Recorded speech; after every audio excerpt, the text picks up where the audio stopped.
कर्म का प्रभाव कर्म करने वाली चीज़ के किस हिस्से पर पड़ता है।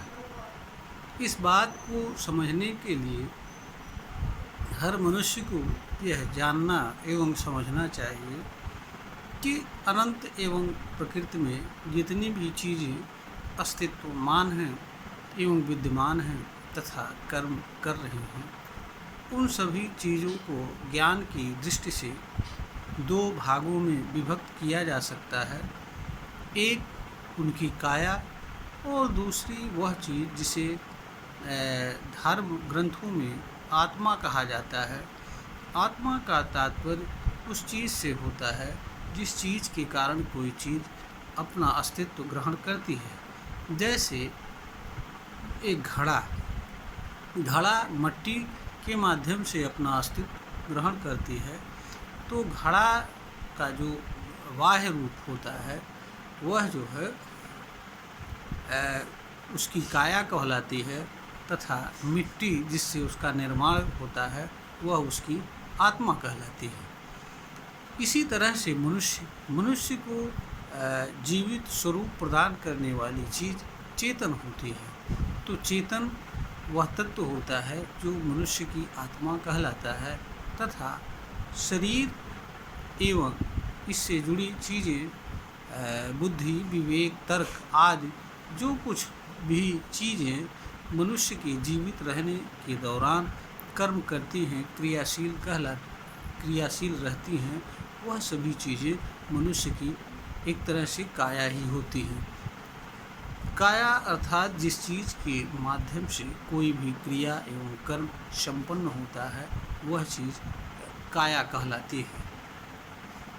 तो जो भी चीज़ें कर्म करती हैं उन सभी चीज़ों के कर्म और क्रिया का प्रभाव उस चीज़ के काया पर पड़ता है, अर्थात शरीर पर, अर्थात बॉडी पर पड़ता है। जहाँ तक मनुष्य की बात है, मनुष्य के भी कर्म का संपूर्ण प्रभाव उसके काया पर पड़ता है और काया से जुड़े उसके बुद्धि, विवेक, तर्क, शक्ति आदि सभी चीज़ें पर पड़ता है।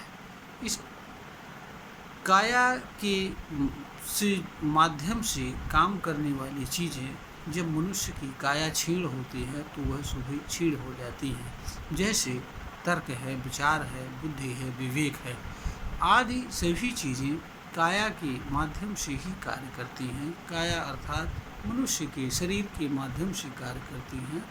तो जब से जैसे ये चीज़ें जैसे मनुष्य की शरीर क्षीण होता जाता है वैसे वैसे मनुष्य की तर्क, विचार, विवेक आदि चीज़ें भी उनकी क्षमता घट जाती है। इसका कारण ये है कि जो चीज़ें किसी भिन्न चीज़ के माध्यम से काम करती हैं, तो जिस चीज़ के माध्यम से कोई चीज़ काम करती है उस चीज़ के नाश होने अथवा ह्रास होने से उस चीज़ के कार्य करने की क्षमता कम हो जाती है और वह चीज़ें भी उन चीज़ों की भी क्षमता कम हो जाती है जो चीज़ें किसी चीज़ के माध्यम से काम करती हैं। जैसे बिजली का बल्ब के माध्यम से बिजली काम करती है। जब तक बल्ब में जलने की क्षमता रहती है तब तक बिजली बल्ब के माध्यम से कार्य करती है। जैसे ही बल्ब नष्ट हो जाता है बिजली कार्य करने की क्षमता स्वतः खो देती है। यही हाल मनुष्य की है। मनुष्य का शरीर जब काम करने लायक नहीं रह जाता है तो उससे उसकी आत्मा अर्थात चेतन तत्व अर्थात जिस चीज़ के माध्यम से मनुष्य जिंदा रहता है वह चीज़ उससे अपने आप अलग हो जाती है। मनुष्य के कर्म का कोई भी प्रभाव चेतन तत्व अर्थात मनुष्य की आत्मा पर नहीं पड़ता है। मनुष्य चेतनशील होता है इसलिए उसे कर्म के प्रभाव का बोध होता है। जो चीज़ें चेतनशील नहीं होती हैं अर्थात गतिशील होती हैं अथवा जड़ होती हैं उन चीज़ों को उनके कर्म का बोध नहीं होता है। हाँ, वह चीज़ें अपना रूप अलग बात है कि बदल जाती हैं, चेंज हो जाती हैं, किंतु उनको पीड़ा एवं दर्द जैसी चीज़ नहीं होती है। पीड़ा एवं दर्द तथा दुख सिर्फ और सिर्फ जीवन धारण करने वाली चीज़ों को ही होती है।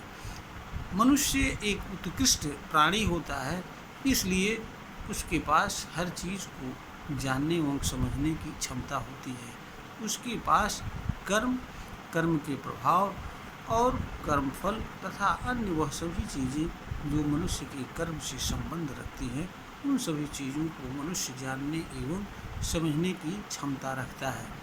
इसके माध्यम से मनुष्य कर्म का चुनाव करने की भी क्षमता रखता है और मनुष्य कर्म के चुनाव के माध्यम से कर्म के से होने वाली पीड़ा एवं दुख का भी बचाव करने की क्षमता रखता है।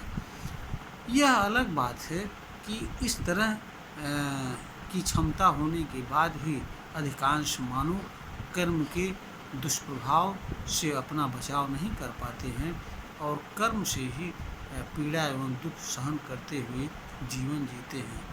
स्वयं भी कर्म के प्रभाव से पीड़ित होते हैं और दूसरों को भी कर्म के प्रभाव से पीड़ा एवं दुख पहुंचाते हैं। यह मनुष्य का अज्ञान है। इसे मनुष्य के अज्ञान के अलावा और कुछ नहीं कहा जा सकता है। जहाँ तक कर्म का प्रभाव है, यह मनुष्य के लिए ज्ञान का, कर्म के ज्ञान का उत्तम साधन है, क्योंकि मनुष्य के पास कर्म को जानने एवं समझने की यही एकमात्र तरीका है और इसी के माध्यम से मनुष्य किसी कर्म के संबंध में यह निर्णय कर सकता है कि उसे को किस कर्म को करना चाहिए तथा किस कर्म को नहीं करना चाहिए। किंतु दुर्भाग्य की बात यह है कि मनुष्य या यह कहिए कि मानव जात अभी तक इस चीज़ को जानने एवं समझने में नाकाम रही है।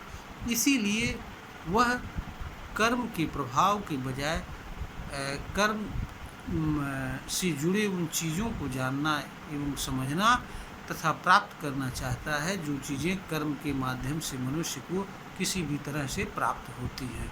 और मनुष्य के लिए यही कारण है कि कर्म महत्वपूर्ण नहीं होता है, बल्कि वह चीज़ें महत्वपूर्ण होती हैं जिनको वह अपने कर्म के माध्यम से या किसी अन्य चीज़ के कर्म के माध्यम से प्राप्त करना है चाहता है। इसीलिए मनुष्य कर्म से जुड़ी पीड़ा एवं दुख को इग्नोर करता हुआ कर्म को करता है और परिणाम यह होता है कि समय से पूर्व वह कर्म करने की क्षमता खो देता है और कर्म से अनेक तरह के रोगों को जन्म देता है, पीड़ा एवं दुख सहन करता हुआ जीवन यापन करता है और अपने अज्ञानजन्य कर्म के कारण दूसरों के लिए पीड़ा एवं दुख का कारण बनता है।